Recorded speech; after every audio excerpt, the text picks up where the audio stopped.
Alright, this might be a hot take, but who cares about Tifa when you have Yujiro? I'd say he's at least about 35 times cooler to have in Tekken than Tifa. Okay, now let's get on with the video.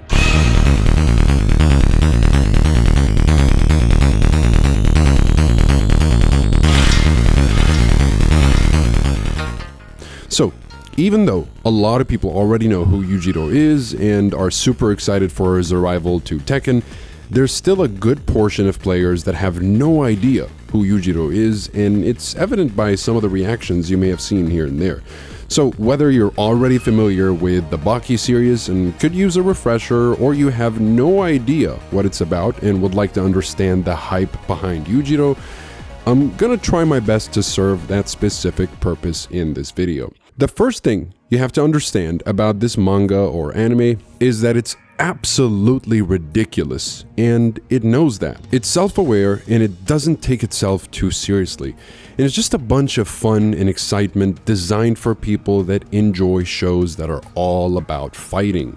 I'd compare it to Tekken, but honestly, I find Baki way more engaging and fun because it doesn't try to be more than what it already is, which is a fighting anime, and that's it. It's the type of anime that you watch and you just can't help but feel inspired to go to the gym or join a dojo and learn to fight. So how is it ridiculous, you may ask? Well, in the world of Baki, every US president since Reagan has had to personally swear a non-aggression treaty to one shirtless Japanese man, and that man is your next Tekken 8 DLC. And if you've noticed from the trailer, it seems like Yujiro is supposed to be directly in competition with the Mishimas, since he's shown in some kind of contrast or stare down with all the Mishimas, one after another, meaning he's likely going to cause problems for the Mishimas in their own world where they were supposed to be the strongest fighters. But now, someone even stronger, yes, stronger, has showed up, and he'll definitely be putting up some kind of challenge for the Mishimas altogether, as it might actually take all of the Mishimas banding together to put up a fight against Yujiro, who is the strongest creature in the world. Yes, I'll talk about that a little bit later. This is probably the strongest character that will ever be featured in the Tekken universe. And if you're wondering, yes, again, that's actually his title, and this is important, okay? He's not the strongest human. In his world, he's literally the strongest creature on Earth. That's the series straight up telling you, this is the ceiling. There's nothing above this man. And hold on to that, because nothing else makes sense until you just accept that's the level we're playing at. Again, another ridiculous thing is every US president since Reagan has personally signed a non-aggression treaty with him. In canon, the United States government looked at one guy and went, yeah, let's not. That's basically foreign policy at that point. Meaning, by Trump's admission, he's actually stronger than the US Army, and it's better to just cooperate with Yujiro rather than challenge him in any way. Another thing you should know about him is the demon back. It's hereditary. When he flexes hard enough, the muscles on his back form the literal face of a demon, and he gets stronger because of it. And I guarantee you've seen this panel before, even if you've never touched Baki. It's everywhere. And yeah, that is almost certainly his Tekken transformation gimmick. Fact number 4 is that he's a dad. He's the father of the main character, this kid named Baki. And the whole series, 35 years of it, is a father-son grudge match, which, if you play Tekken, yeah, that should be ringing a bell pretty loud already.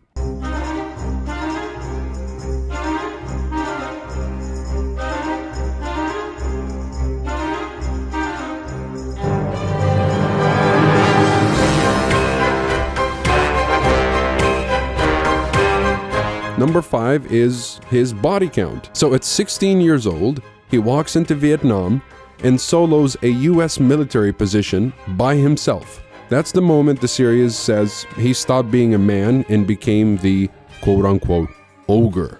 Alright, now before I go any further, what even is this thing? Because if you've never read it, a manga from 1991 might sound kind of small, but it's not small, trust me. Baki's the work of one dude, Keisuke Itagaki, who's a former paratrooper and an amateur boxer. So the violence is coming from somewhere real. He started Grappler Baki in 1991, and he basically never stopped. 5 series, 35 years, more than 63 million copies out there. And what's it actually about? Well, underground martial arts, the strongest fighters alive meet up, they beat each other half to death, and then this is the most important part that makes it Baki, they stop and give you a 4-page speech about what strength actually means. Again, it's ridiculous, fun, and addictive. Kind of like the same reason you'd watch a Fast and Furious movie. You're not there for the groundbreaking ancient Greece level storytelling, you're there for the action. And that's exactly why it blew up online. The art's grotesque in the best way. Itagaki draws every single muscle fiber. Each muscle has a set of its own muscles, right? So every panel makes a perfect meme. And that's actually how a ton of people found this series. They'd see one clip of some massive dude doing something completely unhinged, no context, with a caption basically going, "Bro, what is Baki even about?" And that became the whole joke. It looks totally insane if you've never seen it. And then there's the gym side of it, because Baki is obsessed with training. The entire message of the series is that grinding and discipline beat raw talent. So the fitness crowd online latched onto it hard, started using it as straight up motivation. Point is, if you've never read a page, you've probably scrolled past Baki and not known it was Baki. So when I say Bandai Namco pulled a character out of this series, understand they didn't just reach into some obscure little book, they pulled the final boss of one of the most recognizable franchises in the genre. Okay, now back to Yujiro. Let's talk about the stuff that actually sells him. Here are 5 ridiculous things he's done in the story. Number 1. I mentioned it in the beginning, Vietnam. At 16 years old, he walks into a US military headquarters and clears it out, alone. This is the scene the entire character gets built on top of. Number 2, his wife. So, during his son's training, the kid's mom steps in to protect him, and Yujiro straight up destroys her for it. And the boy watches, and that right there is the engine of the whole series. This kid, Baki, spends his entire life trying to beat his father over it. And if you're familiar with Tekken's story, specifically in Tekken 7, you already know this story. It's Kazumi, except the son's in the room when it happens. And unlike Kazumi, Yujiro's wife was completely defenseless. I'll talk a little bit more about that later. Number 3, the earthquake, and this is the big meme one. A magnitude 7 earthquake hit Tokyo. Yujiro punches the ground and the earthquake stops. That's the feat. That's the purest, I'm not even using full power flex in all of fiction. Number 4, the treaty and the chauffeur. So I told you that presidents sign a treaty with him, right? What I didn't tell you is that there's a scene where he just makes the president of the United States drive him around personally. Like Heihachi runs a whole corporation to feel powerful. Yujiro doesn't need one. The US government calls him master. And number 5, this is the one that personally got me, honestly. The final fight, father versus son, in front of thousands of people. Yujiro wins, he physically dominates his kid, and then he stops, sits down, and makes him imaginary miso soup by hand. It's the father-son payoff Tekken's been almost giving us for 30 years. And Baki just goes ahead and does it. So that's him, that's Yujiro. Now let's talk about why he's in Tekken specifically. And this is where it goes from a funny meme pic to honestly the smartest guess they could have grabbed, because Yujiro fits the DNA of this game almost perfectly. And in case it's not obvious why, well, Tekken is a story about fathers and sons trying to kill each other, right? Heihachi, Kazuya, Jin, that's the spine of the whole franchise. And Baki is the same exact story. Both stories are about whether the kid can finally get past the old man. The other thing that makes him really fit Tekken is the transformation. Kazuya's got the devil gene, right? Hereditary, supernatural, kicks in, buffs his stats. Yujiro's got the demon back. Also hereditary, also supernatural, and once it kicks in, it buffs his stats. These are the same idea mechanically. The skeleton to build this man is basically already existing in the game. The other thing that makes him fit the game is the guest tradition. Look at who Tekken actually invites. Akuma, Geese, Negan. So Bandai Namco loves adding these final bosses, or should I say the Tekken team loves adding these final bosses from other people's franchises. And Yujiro is the literal final boss of his. He fits that slot they've been filling for years. Another thing that makes him really fit the series is the bad dad throne. If you thought Heihachi throwing his son off a cliff was bad, Yujiro killed his wife to toughen up his kid by basically hugging her so tight that she collapsed to her death after trying to protect her son from his cruelty. So Tekken just signed the one character in all of fiction who makes Heihachi look like a reasonable parent. Because as you may know, in Tekken 7, Heihachi didn't actually want to kill Kazumi, she was the one trying to kill him instead.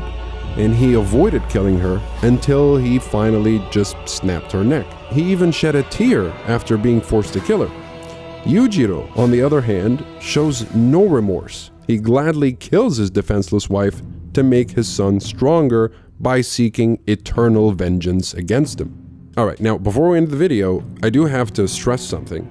I think the Baki crowd, when they come into Tekken after seeing Yujiro, they're going to expect him to feel like Yujiro, but he's actually going to be a Tekken character. But what's cool about the Tekken team is that they're really good at bringing other characters into their game. So when they brought Akuma, they brought his fight system with him. When they brought Geese, they did the same. When they brought Negan, they brought his bat with him and his signature moves and whatnot. When they bring Final Fantasy characters, which I really hate that they're in Tekken, they still feel like Final Fantasy characters with all the swords and all the things that, honestly, I definitely don't like to see, but they still feel like Final Fantasy characters in Tekken. Now with Yujiro, I think he's gonna be a stance character, some kind of demon back install, a command grab or two, and when he's on a tournament stage, top 8 is not really gonna matter, it's all about the player, obviously. But I'm pretty sure he's going to be super powerful.